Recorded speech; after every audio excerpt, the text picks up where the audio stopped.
Hi, my name is Tara Collins, and this week's topic is conservative resurgence and social change between the years of 1968 through 1992, and my topic will be the gay liberation movement. Gay rights movements have been around for many years. The first organization for gay rights was the Society for Human Rights that started in 1924 by Henry Gerber. They published a newsletter called Friendship and Freedom. Organizations for gay rights did not last long at this time because of police raids shutting them down. The Mattachine Society started in 1966. This organization set up protests where they would openly announce their sexuality in taverns. Whenever they were not served or told to leave, they would sue them. The Commission on Human Rights ruled that they had a right to be served. This made the raids on the gay community slow down for a bit.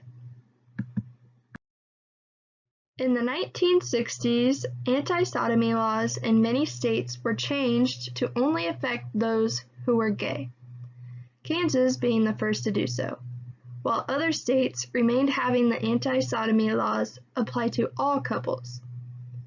These laws made it to where they were limiting homosexuals to raise children and to take away rights for gays to have custody of their children. They also didn't let them adopt or become foster parents. These laws also helped justify firing or not hiring because of sexuality. These laws made living conditions for gays very difficult at this time. In 1961, Illinois became the first state to end these laws that incriminated sexual acts between gay people. Idaho followed shortly after, and by 1971, 19 more states followed. The Stonewall Inn was a popular gay bar located in New York City. This bar was one of the few bars that allowed cross-dressing and dancing. On the night of June 28, 1969, the bar was raided and 13 people were arrested for violating the gender-appropriate clothing statute. Instead of letting this go without action, the bar-goers decided to riot after one of them was hit over the head by a police officer. The crowd grew bigger and angrier as they began throwing rocks and bottles at the police. The police took cover inside the bar, but that did not stop the hundreds of angry people trying to set the bar on fire. The fire department and the riot squad got things to calm down, but this was the start to a protest in that area that lasted for 5 days. It is sometimes called the Stonewall Uprising. The Stonewall riot is looked at as the start of a huge movement against the police harassment and discrimination suffered by sexual minorities in the 1960s. This protest was more significant than other protests because it was one of the first times lesbians, gays, and transgender people united for their common goal.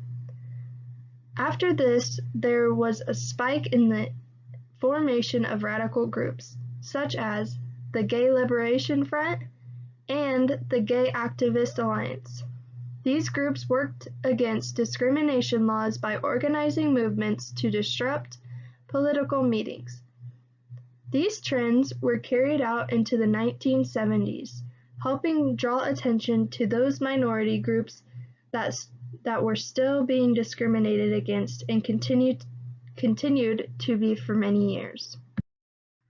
Shortly after the Stonewall riots, in 1973, the American Psychiatric Association removed homosexuality from its list of mental disorders.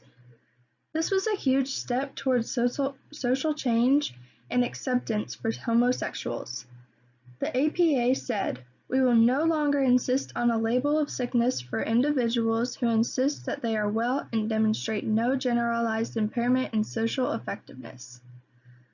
They then went on further to say that they would now be supporting rights that ensure homosexuals the same protections as others. Because of activists and organizations pressing for change, They were finally starting to see a difference being made. Harvey Milk was born on May 22, 1930. He was raised in Woodmere, New York, in his small Jewish family. Milk graduated college and joined the U.S. Navy in 1951. He had known since high school he was gay, but decided to keep quiet about it for much of his life. As his camera shop in California became more popular, he found himself becoming a leader. In 1973, he announced he would be running for a position on San Francisco's Board of Supervisors. He did not win, but he continued to try. He ran again and lost, but he was now starting to become more popular as a leader for the gay community. In 1977, Milk finally won a spot on the City Council board. In 1978, Milk became the first openly gay officer and the first to be elected to office in the United States. Milk fought for gay rights, along with childcare, housing, and a civilian-reviewed police board. Milk had a successful start to his fight for gay rights among the board. The mayor at this time was Moscone. He sided liberal with many things as well. Dan White was the supervisor of the City Council board. White did not agree with the liberal changes and often butted heads with the mayor and Milk. White resigned, saying he was not getting paid enough. Many prodded White to try to get his job back so that he could fight against the liberal views. When White tried to get his job back, Moscone refused. White snuck into the City Hall on November 27, 1978, with a revolver and pleaded with Moscone to let him have his job back. When Moscone continued to tell him no, he shot him 4 times. White then went to Milk and shot him 5 times. Shortly after, he turned himself in. If you are interested in learning more about Harvey Milk's life, I would watch his movie Milk. The gay liberation movement was still slowly making progress in the 1980s. In 1981, a report about 5 homosexual men becoming infected with a rare type of pneumonia was published by the Center of Disease Control and Prevention. This was the start of the AIDS outbreak. In 1984, the cause of AIDS was discovered as HIV.